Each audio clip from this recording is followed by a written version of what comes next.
It is now my pleasure to introduce tonight's presenter and speaker, Dr. Mihai Grunfeld. Dr. Grunfeld, a native of Romania and son of Holocaust survivors, is currently professor of Hispanic Studies at Vassar College. His research and numerous publications focus on modern Latin American poetry, especially the avant-garde and the intersection between literature and the visual arts. In 2008, Dr. Grunfeld published Leaving Memories of Romania, recounting his childhood and adolescence as the son of Holocaust survivors. He just finished work on a novel called The Dressmaker's Son, as well as a translation into English of Inherited Words, a memoir by Romanian Holocaust survivor Rod Zoltan. So as not to interrupt the flow of the ceremony, if you have any questions for Dr. Grunfeld regarding his presentation, please ask them after the ceremony as we gather for the reception in the Ritz Lounge across the hall. You will also be able to buy a copy of his book, which he will be happy to sign for you, which also will happen outside at the table in front of the doors. Please join me in welcoming Dr. Mihai Grunfeld.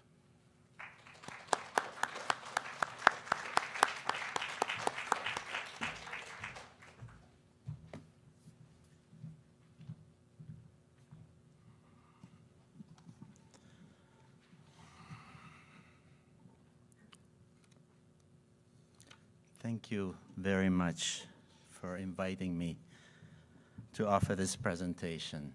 I'm honored and humbled and a little bit intimidated to be here with you. I'm the son of a man and a woman who were deported to Auschwitz in the summer of 1944.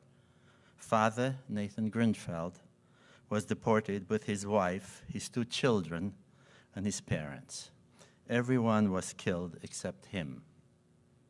He was liberated from Dachau by the American troops in April of 1945 and made it home to Cluj, Romania by August.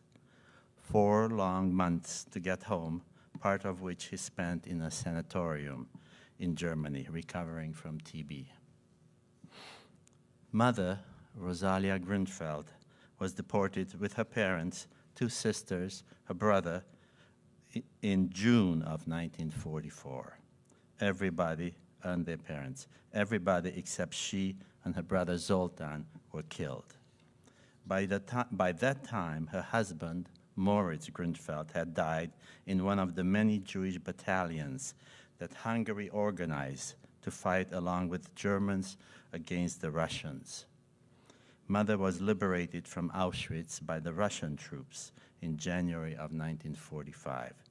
I do not know how long it took her to return home to Cluj, but I know that there weren't many transports to repatriate concentration camp prisoners.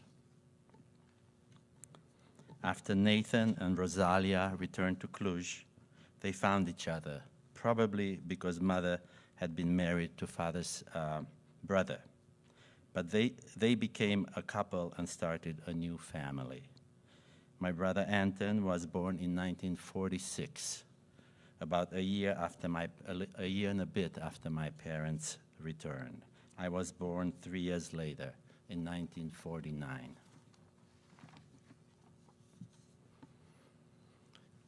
"15 years ago, I read Helen Epstein's book, Children of the Holocaust, Conversations with Sons and Daughters of Survivors, and discovered that there's a name for a person like me.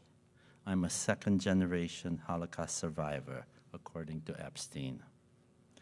This seems to imply that I have a direct connection to the Holocaust, and what happened to my parents in the camps was somehow transmitted to me.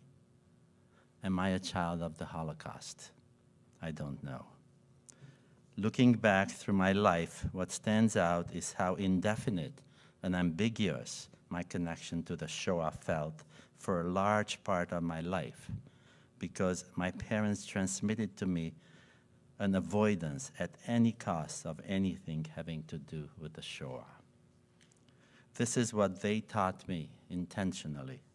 I'm sure they did not come to this decision easily, because in keeping me away from the Shoah, they were keeping me away from the most significant event in their past. In our home in Cluj, Romania, the Shoah was never spoken of, yet it was always present. I know that in some Jewish families, Holocaust surviving parents speak about their past all the time.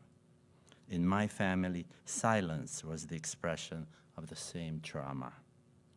When I asked my parents about the Holocaust, my father told me that it was too painful to speak about it. He just could not go there.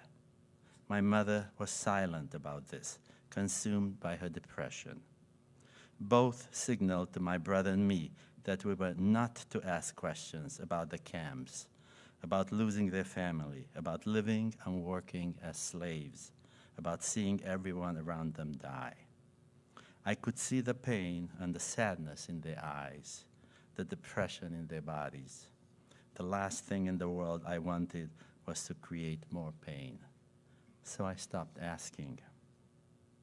Today, I understand that what stopped them from speaking was the agony of remembering, but also the decision to save their children from the pain they had suffered.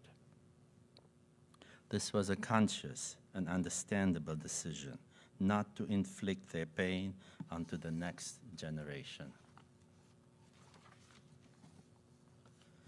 But when they closed that door, they also closed the entire book of their history.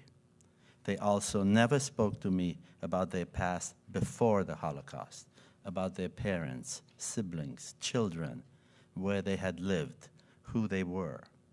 All their stories and my history disappeared down the deep, dark well of the Shoah. Everything was inaccessible to me, buried, erased. For a long time, I believed that my family started somewhere during the Holocaust. I knew that my 4 grandparents and a few aunts and uncles I had never known by name or even seen a photo had perished during that horrendous event, about which I knew almost nothing except the very abstract number of 6 million killed. My world, as I understood it, started somewhere there in the camps. My parents survived, returned home, started a new family, and had 2 children. This was the beginning of my world. There was nothing before that. Not only had I never heard my parents speak about their family, but they also kept silent about the meaning of being Jewish, about their traditions. I only remember celebrating the Passover once. I must have been around 10. I also remember that Mother lit the Shabbat candles for a few years, but I never understood why. Around 10, I vaguely remember being told by my mother that she and father were not married. That seemed strange. When I asked, she explained that she had been married to Moritz, to my father's brother, before the war. Moritz died, Mother said, and her last name remained Grunfeld from that first marriage. Both my parents were Grunfelds, even if they were not married. However, Mother never told me why exactly they didn't marry, though they lived together as a couple, had 2 children, and in fact remained together until their deaths.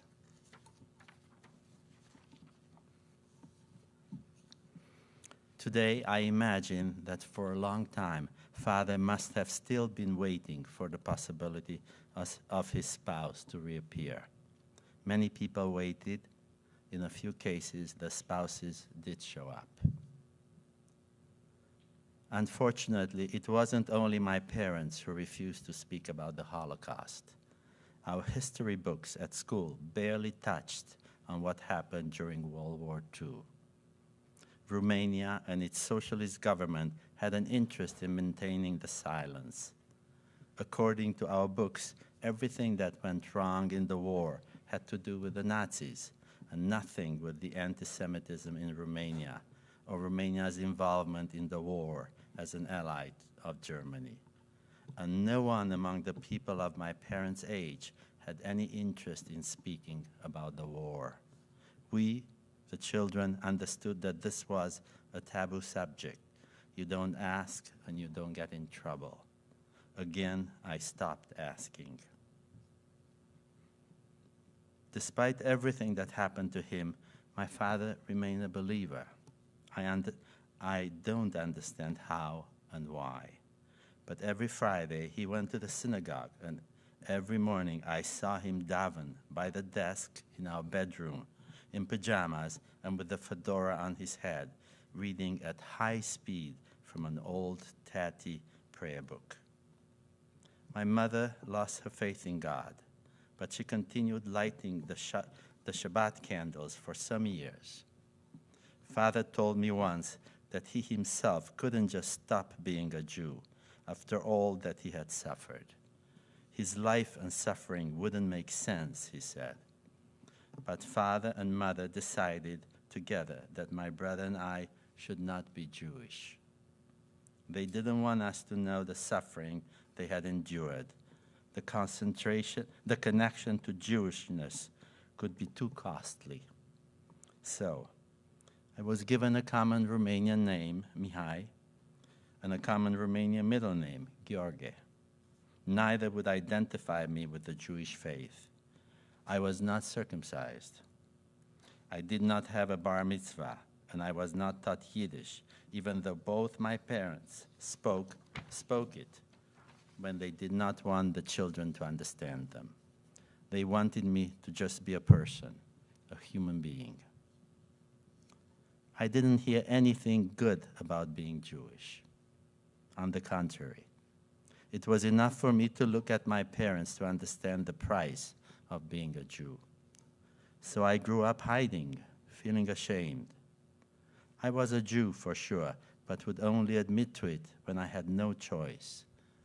Being Jewish was something personal, something that happened at home, behind drawn curtains, something that my friends didn't need to know about. At age 19, in 1968, my brother and I escaped from Romania and lived in several countries trying to find a new home. We worked hard, studied, and had a lot of luck. My brother became a medical doctor in Canada, and I a professor at a prestigious college in New York. You could say that we were successful. But for a long time, neither of us were interested in what it meant to be Jewish. I never became part of the Jewish community anywhere. I didn't much associate with Jews, didn't celebrate the holidays, and when the topic of the Holocaust came up, I would deflect immediately and speak about Hiroshima, about Pol Pot, about the Native Americans, or the African American experience in the US. There's nothing special about the Jews, I would say. There's no need to speak about them unless we also speak about all the other Holocausts around the world. When I saw announcements about Yom HaShoah, I was not interested. What does it have to do with me? Why would I go? Why would I remember?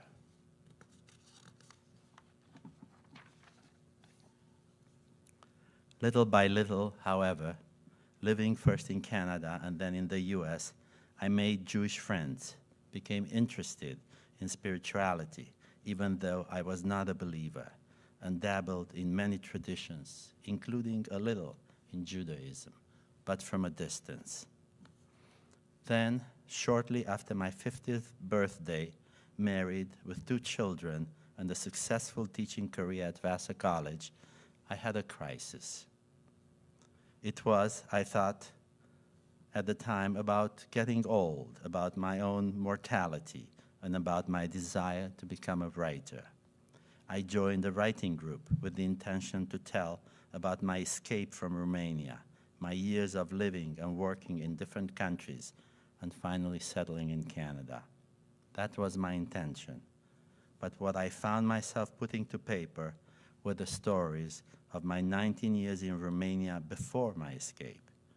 These were the stories of growing up Jewish under a repressive communist regime, of having parents who survived the Holocaust, and stories of my escape. I entitled this book, Leaving, Memories of Romania. By the time I finished it, I realized that one of the themes that stood out was my parents' silence about the Shoah, their survival, but also their decision not to teach me about it. Their stories were not going to be mine. Why did this crisis happen at 50? Is 50 a magical number? I don't know.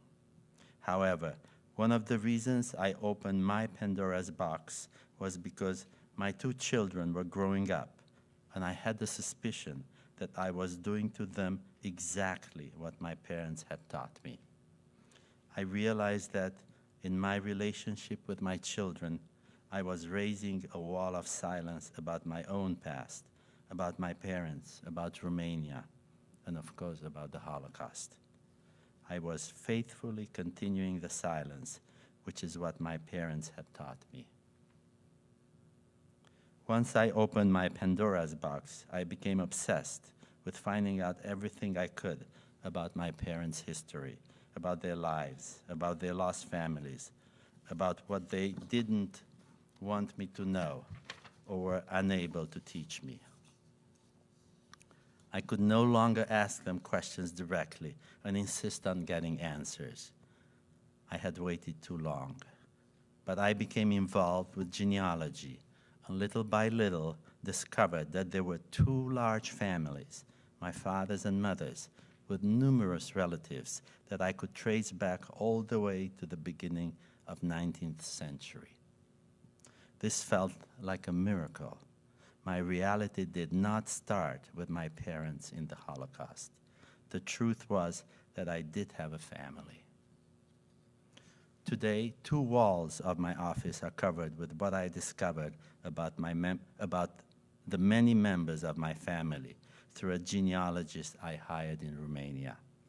I also returned to Romania several times to visit places and cemeteries where members of my family had lived and died, and to speak to anyone who might still remember my parents.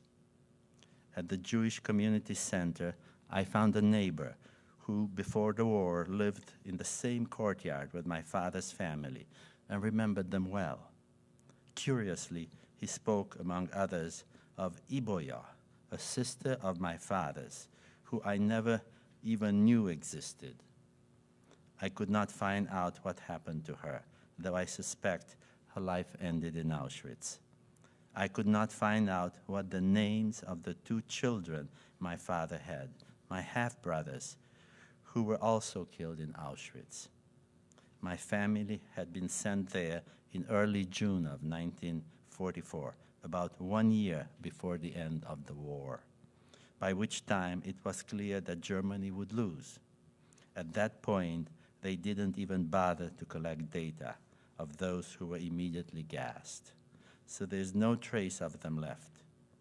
In one of my trips to Romania, I took a train that followed the deportation route of my family from Cluj to Auschwitz. I wanted to connect with that journey and feel whatever I could. I eventually visited Auschwitz twice.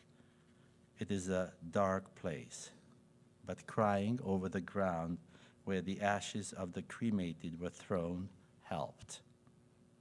In Germany, I rented a car and drove to Dachau to locate the camps where Father had been interned. There wasn't much left there, unfortunately, and the signs helping us find the many camps of the Dachau complex were minimal. The German government was probably not eager for us to find them easily. Nevertheless, being there and searching helped. I started reading and read everything I could about the Holocaust. I saw and still see almost every movie that deals with it. I still feel it is my duty to know everything about it. It was an obsession, an addiction. I needed to see everything, and I needed to cry. My children tell me that when this addiction started, the image of me was watching movies on the TV room alone, crying, then going up to sleep in my wife's arms, completely exhausted and spent. The effects would last till the next day and longer, but I could not stop doing this. After I read Helen Epstein's Children of the Holocaust, I knew that I had to start a second-generation Holocaust survivors group here in Poughkeepsie, which I did at Temple Bethel. We would meet every month and tell our parents' stories and how these stories lived in us. There's nothing as powerful as the energy of being surrounded by a group of children of Holocaust survivors, as we discovered how much we have in common, despite the fact that we were born in different countries under different circumstances. We saw that we were all deeply affected, traumatized by growing up with our parents, by their stories, by their silences. And in a way, not necessarily subtle, we became our parents. Even though my parents never spoke about the Holocaust, their pain and trauma were transmitted to their children, whether or not they wanted it. That's what epigenetics teaches us. We inherit trauma without having participated in it, without even knowing about it. Trauma is a scar that indicates frozen life, feelings that have not been worked through and which do not allow us to relate to life, to rest, to go forward. They numb us, make us overreactive, limit our capacity to suffer and to live. How can we heal this trauma? How can we liberate ourselves from the grip of our unconscious, from the unconscious grip of the Holocaust, from the power it has over us? By sitting together, our second-generation group, seeing each other share our parents and our own stories, I began to understand how healing happens. Remembering, sharing, witnessing each other as part of a traumatized community brings the past into our consciousness, liberates us from the power of our wounds. As we sit and witness each other tell our parents and our own stories, bring them back from the silence, we bring this trauma forth, burn it away, so it is not just fostering unconsciously. We speak about it, normalize it, take away its paralyzing power over us. There I discovered that I could learn to speak normally about the Holocaust, to appreciate and enjoy even more being a Jew, and recover my cultural heritage. I don't have to run from it. I can be present, like here, right now. I also had to break this wall I built around me when being with my children. I had to make sure that they would not learn from me the silence and avoidance I had learned from my own parents. My children had one whole week of school dedicated to the Holocaust, and they read Night by Elie Wiesel. But I still wondered, how can I help them connect that faraway, distant, historical narrative about an anonymous 6 million Jews to the fact that most of my immediate family was actually killed in Auschwitz? I realized that I needed to tell stories about the old country, about my past, about my parents. We needed to hang out around the dinner table and speak.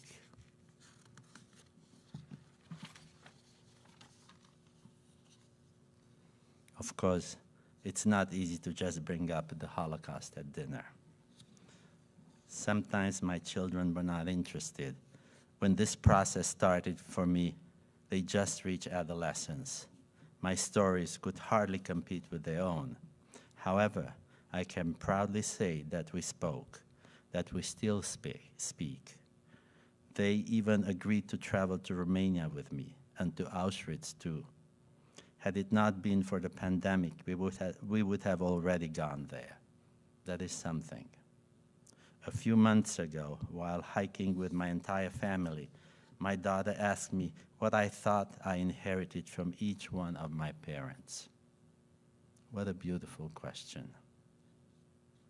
This was the first time either of my children asked me about my parents.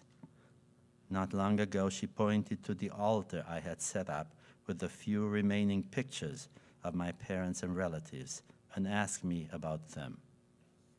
I felt surprised and grateful that she wanted to know about my parents, about her grandparents.